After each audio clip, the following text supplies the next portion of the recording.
The portrait had been unveiled as a symbol of stability, dignity, and a monarchy moving forward. But within seconds, Prince William stopped listening to the carefully prepared remarks. His expression hardened as his eyes fixed on one small object pinned near Queen Camilla's shoulder, a distinctive sapphire brooch he remembered from childhood, once worn by Diana during one of her most emotionally significant royal appearances. Before we go deeper into what this really means for the royal family, make sure to subscribe so you don't miss a single update. William stepped closer, leaving Catherine behind as the room fell silent. Buckingham Palace, the monarch's main London residence and center of official royal ceremony, had hosted unveilings, but this gathering felt less like celebration and more like accusation. Charles stood near the artist, trying to continue the prepared remarks, while Anne watched the future king's face tighten. Senior aides lowered their eyes. Camilla remained still beneath her painted image. The prince raised one hand toward the canvas, but stopped before touching it. "Diana," he whispered, the name escaping before control returned. Catherine moved beside him, and he asked whether she could see the sapphire and diamond brooch near the queen consort's shoulder. She could. More importantly, she understood why his breathing had changed. The jewel had never been publicly reassigned, and no approval had been announced allowing it to become part of another woman's official image. Charles tried to recover the room. He spoke of continuity, service, and the portrait's place in royal history. William cut through every polished phrase with one question. "Why is my mother's brooch on her?" The king stopped.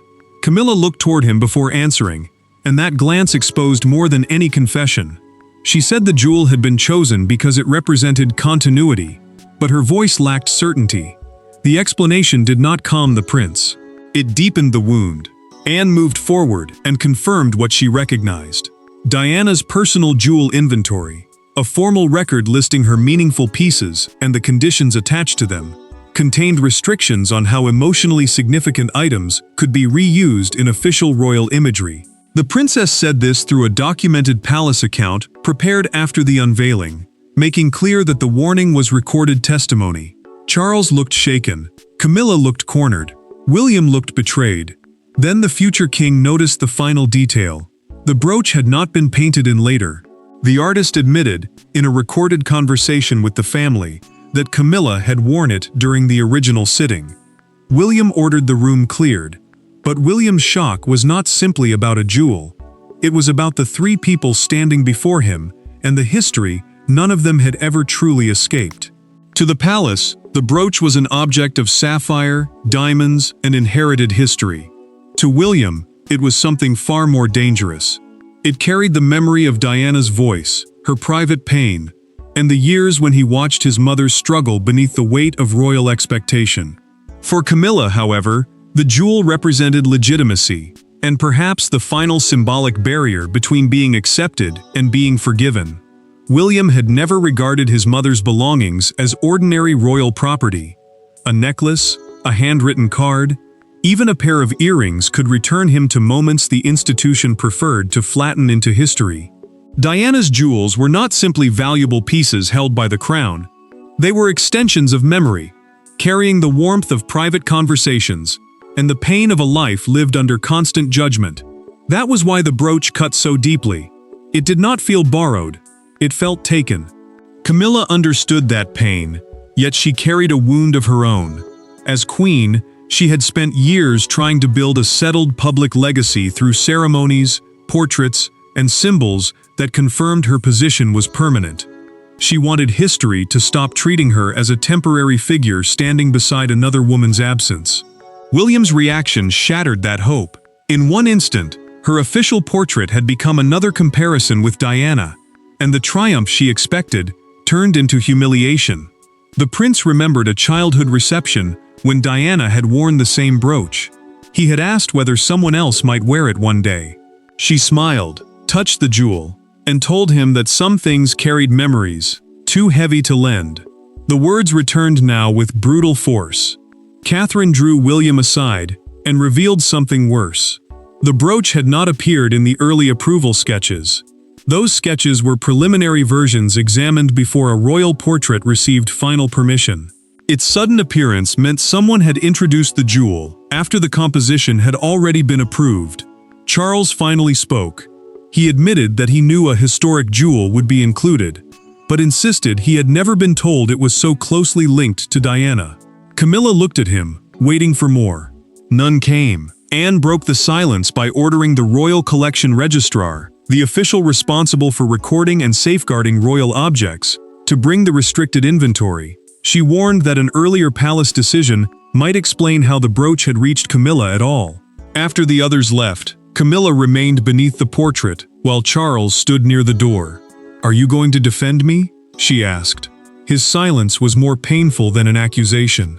The answer was buried not in the portrait itself, but in a private royal occasion months earlier that had quietly changed ownership, loyalty, and trust.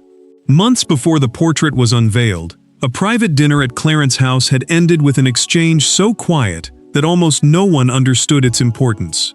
There were no cameras, no public announcement, and no formal ceremony. Yet, by the time the final guest departed, Diana's brooch had moved from a protected collection case into Camilla's possession, and one guarded sentence from Charles had made confrontation almost inevitable. Charles had arranged the anniversary dinner as a private family occasion, hoping the evening might soften old tensions rather than expose them. Clarence House, the King's London residence before his accession and still one of the family's most personal royal homes, offered the kind of intimacy Buckingham Palace never could. Camilla sat beside him. Anne arrived watchful. William and Catherine came expecting nothing more dangerous than strained conversation. Before dinner, the monarch quietly instructed an aide to retrieve a sapphire brooch from a cabinet containing historically significant family jewels. He believed the piece belonged to the general royal collection, meaning it could be assigned for official use at his discretion. But the moment the box opened, Anne recognized it. Her expression changed before anyone spoke. The princess placed her hand over the jewel and told Charles it had belonged to Diana in every emotional sense that mattered. William and Harry, she warned, should be consulted before it was worn by anyone else. Her voice remained controlled, but the message was unmistakable. Authority did not erase memory. Camilla heard every word. To her, Anne's objection was not protection. It was another barrier, another reminder that the monarchy welcomed her position while withholding its deepest symbols. She had endured years of judgment, ceremonies shadowed by comparison, and public acceptance that always seemed conditional. Now even a brooch appeared to carry a boundary she was forbidden to cross. Charles removed Anne's hand and closed the box. Then, during dinner, William briefly left to answer a call. That absence changed everything. Catherine noticed the jewel case being reopened, but when she saw Anne fall silent, she assumed the warning had ended the matter. It had not. The king placed the brooch beside Camilla's setting and spoke the sentence that would later return with devastating force. "It is time the past stopped deciding what you are permitted to wear." Days later, the queen consort wore it during the private portrait sitting. The artist received a direct instruction to treat the jewel as a permanent feature, not a removable accessory. That decision was recorded in the sitting notes, leaving no room for accident or confusion. Now, standing beneath the finished portrait, William finally understood that the image before him was not an artistic accident. It was the result of a deliberate choice. When the portrait room doors closed, the ceremony ended, and the family reckoning began. William did not raise his voice at first. That made the tension worse. He stood opposite Camilla with Diana's image suspended between them, demanding to know who had authorized the brooch, who had removed it from protection, and why nobody had considered what it would mean for a son to see his mother's memory absorbed into another woman's legacy. William refused to let communication staff remain. Courtiers were dismissed as well, because he would not allow carefully chosen language to soften what had happened. Only Camilla, Charles, Catherine, and Anne stayed behind. The prince wanted no official buffer between grief and responsibility. He wanted the truth spoken plainly, by the people who had made the choice. Camilla answered first.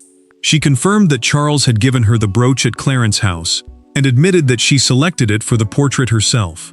In her mind, the jewel represented reconciliation, a sign that the monarchy could finally stop dividing its history into separate loyalties. William rejected that reasoning immediately. Reconciliation, he said, could not be created by wearing the possession of someone who had never been given the chance to consent. The queen consort's restraint began to crack. She accused him of treating her as though she must spend the rest of her life apologizing for surviving the past. She had endured years of hostility, judgment, and comparison, yet every attempt to secure her place seemed to return her to Diana. William did not deny her suffering. He simply told her that pain did not grant ownership over another woman's memory. Camilla reached instinctively toward the place where the brooch appeared in the portrait. William saw the movement at once. "That is exactly where she wore it," he said, and the room fell silent again. Anne finally revealed the restriction.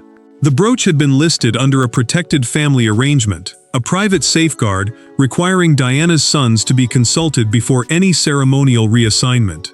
Charles tried to accept full responsibility, insisting that he had acted without understanding the condition, but Camilla stopped him. She admitted that she knew Anne had objected during the private dinner and wore the jewel anyway.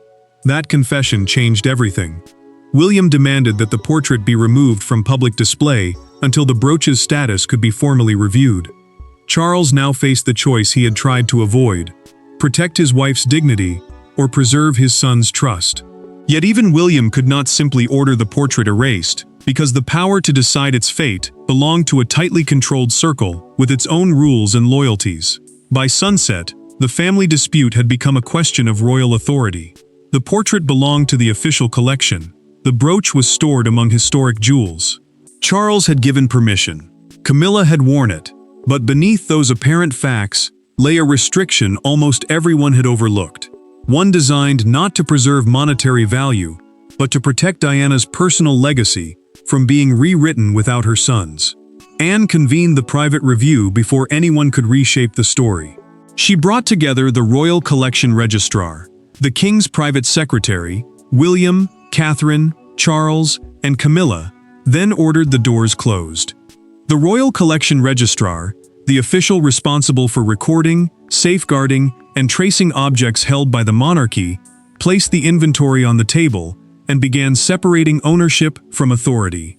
The registrar explained that crown-owned jewels belonged to the institution, family-held pieces remained under private control, lifetime gifts carried personal claims, and objects protected by legacy instructions could not be reassigned freely. Each category carried different rules. That distinction mattered, because Charles had assumed that possession inside a royal cabinet meant permission. It did not. The king leaned forward as the handwritten edition was read aloud.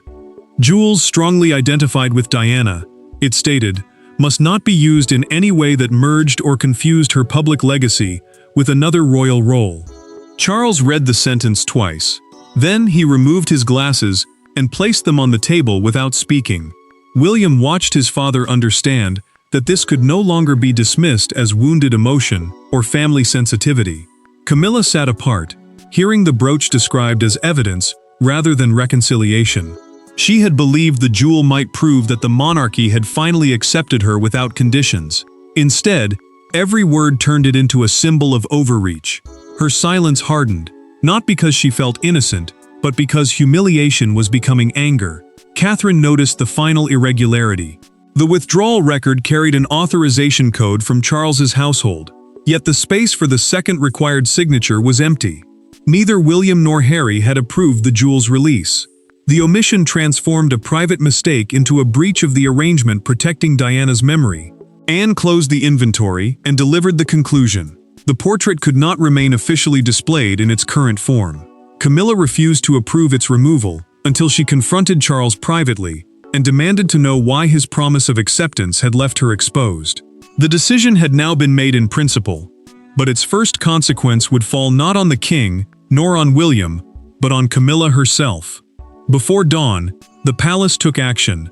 The portrait that had been intended to confirm Camilla's place in royal history was quietly removed from the wall where it had hung for less than a day. No announcement accompanied the decision. No photographers witnessed it.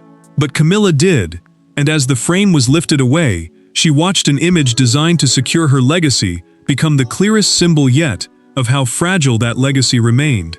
Anne had authorized the temporary removal only hours earlier.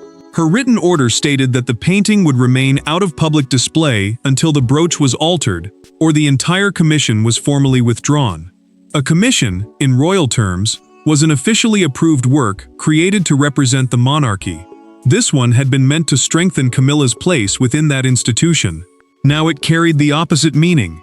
Palace staff received strict instructions to call the removal a conservation adjustment, a routine phrase used when an artwork required examination or alteration. Senior members of the family were warned not to discuss the dispute. Silence was supposed to contain the damage. Instead, it made the humiliation feel more deliberate. Camilla arrived as two handlers lifted the frame from its supports. She told them to stop. Neither moved until one quietly explained that the order had already been signed. The queen consort looked toward the empty wall, then toward Charles, who had entered behind her with no prepared answer. The king reached for her hand, but she pulled away. "Your gift has made me look like a thief before the entire family," she said. He tried to insist that he had never intended this outcome. She answered that intention no longer mattered. The portrait artist's recorded statement deepened the wound. Camilla had personally insisted that the brooch remain clearly recognizable, rejecting a suggestion to soften its details. She had wanted the symbol understood. Now everyone understood it differently. William received another warning moments later. A private photograph from the original sitting may already have reached several approved publications before the portrait was withdrawn. The image could escape the palace at any moment. Camilla watched the final hanging hook being removed. When Charles stepped closer again, she moved into the empty space where the portrait had hung, then closed the room's door between them. Catherine found William alone afterward. She asked him whether he wanted punishment or a resolution that protected Diana without destroying everyone else. For the first time since the brooch was discovered, William was forced to look beyond anger and decide what honoring Diana should actually require. That night, William entered his father's private sitting room without Catherine, Camilla, Anne, advisors, or secretaries beside him. There was no portrait committee to blame and no royal protocol to hide behind. Only a father, a son, and the memory of a woman whose absence had shaped both their lives differently. What followed was not an argument about jewelry, but the conversation they had postponed for decades. William asked Charles to leave every aide outside. Formal statements, he said, could not repair what had happened, because carefully chosen language had helped the family avoid the truth for too long. The king understood. He dismissed the last secretary, closed the door, and faced his son without the protection of office. Elsewhere, Catherine stayed with Camilla while Anne guarded the review papers, but none of them could enter the private reckoning unfolding behind that door. Charles admitted why he had given Camilla the brooch. He wanted to prove that their marriage no longer existed beneath Diana's shadow. Every ceremony, every portrait, every public appearance seemed to return them to the same comparison, and he believed one symbolic gesture might finally end it. William answered with painful calm. Diana's memory was not a shadow. It was part of the family's emotional foundation, carried not only by him and Harry, but by George, Charlotte, and Louis, who knew their grandmother through stories, letters, and the objects she had treasured. Removing that memory would not create peace. It would create another wound. The monarch lowered his voice. Guilt had exhausted him, he confessed, and exhaustion had made him reckless. He had hoped the brooch could settle a history he had never fully confronted. Instead, it had exposed how much remained unresolved. Then William revealed the choice Charles had not expected. He did not want Camilla humiliated, banished, or permanently defined by the mistake. He wanted the jewel returned, the portrait repainted without it, and Diana's personal legacy protected, without turning punishment into revenge. Charles opened a drawer and removed an old photograph of Diana beside a much younger William. He placed it between them. "I should have understood," he said, "why it was never merely a possession." The king agreed to issue a private written acknowledgement, stating that jewels personally identified with Diana could never be reassigned without consultation from her sons. William accepted the promise, but added one final condition. He would speak to Camilla himself before the palace announced anything. That conversation, he knew, would decide whether the crisis ended in dignity or bitterness. But before the family could contain the matter privately, the withdrawn image escaped the palace, and the world saw exactly what William had seen. By morning, the portrait was no longer hidden behind palace doors. A clear photograph appeared across front pages, television screens, and millions of phones, with the sapphire brooch enlarged beside an arc of... The private family wound had become a national argument about memory, ownership, forgiveness, and whether royal history could ever move forward without first acknowledging whom it had hurt. Palace officials could no longer describe the removal as a private adjustment. The approved photograph had reached the press before the painting was withdrawn, forcing the household to confirm that the image was under review. That phrase meant the portrait's official status had been suspended while the family decided whether it could remain part of the royal collection. The statement offered no explanation, but the silence around it only intensified the storm. Broadcasters traced the brooch back to Diana and explained why William had objected.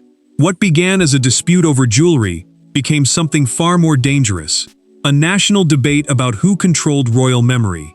One newspaper captured the anger with a brutal front-page headline, "The Brooch That Broke the Palace," placing Camilla's portrait beside Diana wearing the same jewel during a 1980s appearance. Camilla watched the coverage alone. Some commentators accused her of trying to absorb Diana's identity.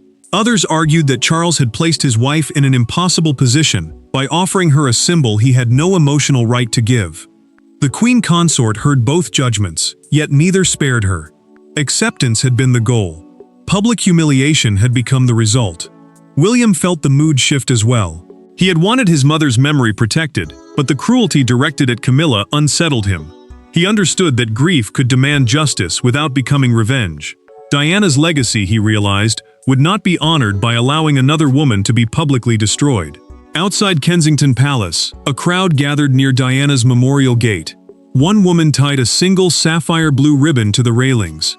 Cameras later captured William stopping beside it during a private arrival, reading the small handwritten message attached. "Memory is not ownership." That evening, a presenter delivered the sentence that defined the crisis. "This is not a dispute over who may wear a jewel. It is a dispute over who has the right to shape Diana's memory." By then, William, Charles, and Camilla had approved a joint resolution. The brooch would be removed from the portrait, but the palace would issue no public condemnation. With the country watching, and the family finally aligned on one decision, the portrait's final form would determine whether the brooch became a weapon or a boundary respected at last. The final decision did not erase Camilla, diminish Charles, or trap William forever inside his grief. Instead, it drew a boundary that the monarchy had avoided for years.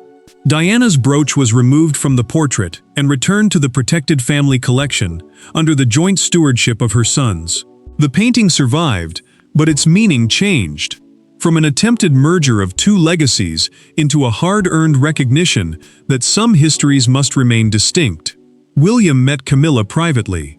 The Queen Consort listened as he explained that his objection had never been meant to deny her position or place beside the king. He wanted only to protect something intimate in his mother's legacy. The palace's revised portrait order, a formal instruction allowing an official artwork to be altered, would remove the sapphire brooch while leaving every other part of her image unchanged. Camilla did not defend herself. She admitted that she had understood the jewel's meaning and worn it anyway. Her desire for acceptance, she confessed in a recorded private conversation in the family account, had blinded her to the pain the choice would cause. William heard the apology without triumph. He had not wanted revenge. He had wanted a boundary. Charles accepted that truth. The king signed a new legacy instruction, a family rule controlling how significant royal objects could be used. Diana's brooch would return to its velvet case, and neither ceremony nor portrait could bring it out again without the consent of William and Harry. By signing, the monarch acknowledged that emotional ownership had never been his alone to transfer. William closed the case and passed it to the collection registrar, the official responsible for safeguarding royal objects. "Keep it as hers," he said quietly. Charles heard him. Camilla lowered her eyes. No one challenged the decision. When the revised portrait was unveiled, William remained in the room.